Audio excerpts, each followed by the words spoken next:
हार के जीतने वालों को बाजीगर कहते हैं और जीत के फंसाने वालों को पाकिस्तान कहते हैं। हाँ यार, 26 রানে 6টা উইকেট পড়ে যাওয়ার পর 262 রান করতে পারে কোনো টিম, এটা আমার জানা ছিল না।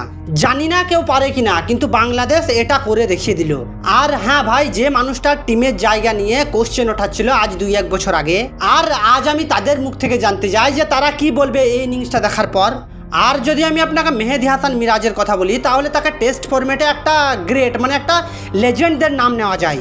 হ্যাঁ यार, লেজেন্ড অলরাউন্ডার, বল হাতে 5 উইকেট এবং ব্যাট হাতে টপ লেভেলের ইনিংস, মানে ম্যাচ উইনিং ইনিংস। একটা অনেক বড় কথা যে শুধু বাংলাদেশকে না, অনেক দেশের প্লেয়ারদেরকে এদের দুজনকে দেখে কিছু শেখার দরকার আছে। কেননা আপনি যদি লিটন দাসের টি-20 ব্যাটিং পজিশন দেখেন, তাহলে সে ওপেনার ব্যাট করতে নামে টি-20 ফরম্যাটে।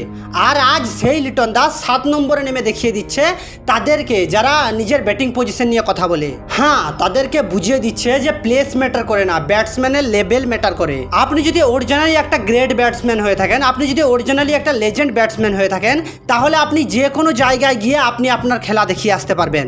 ইয়ার পাকিস্তান জিতবে না হারবে সেটা পরের কথা, কিন্তু আমাদের বাংলাদেশ যে ভালো খেলেছে, ভালো করেছে, এটাতে আমরা অনেক খুশি। হ্যাঁ यार, পাকিস্তানে গিয়ে পাকিস্তানকে হারানো, সেটা যে বাংলাদেশ পারবে সেটা আমি কখনো ভাবতে পারিনি। হ্যাঁ, অকাদ আছে। আর কি ভাই পাকিস্তান, এটা কি হচ্ছে? আপনি স্পিনারের কথা বলছিলেন যে আবরার আহমেদ সেরা স্পিনার, তাহলে সে কি করছে?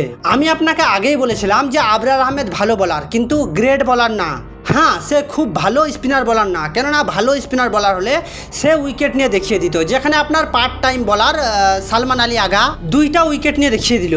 এখনো পর্যন্ত আপনার টিমে একটা বেস্ট স্পিনার বলার নেই। যেই ম্যাচ আপনার জেতার কথা, সেই ম্যাচ আপনি হেরে যাচ্ছেন, সেই ম্যাচ আপনি ফাঁসিয়ে দিচ্ছেন। বাবর আজমের মতো ব্যাটসম্যান বারবার ফেল হয়ে যাচ্ছে। বাবর আজম প্রায় অনেক দিন ধরে কন্টিনিউয়াসলি ফেল হয়ে যাচ্ছে। তাহলে কি বিরাটকে বলতে হবে বাবর আজমের জন্য টুইট করতে, this to help us stay strong? Overall ম্যাচের কথা বললে বাংলাদেশের কাছে অনেক বড় একটা সুযোগ পাকিস্তানে গিয়ে পাকিস্তানকে 2-0-তে টেস্ট হারানো। আর জেতার জন্য শুধুমাত্র বাংলাদেশকে 184 রান করতে হবে।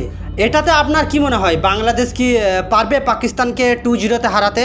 যদিও এটা অনেক বড় একটা ব্যাপার, কিন্তু এইবার সুযোগটা অনেক বড়, নাম নেওয়ার, ইজ্জত নেওয়ার আর প্রমাণ করার যে আমরাও পারি।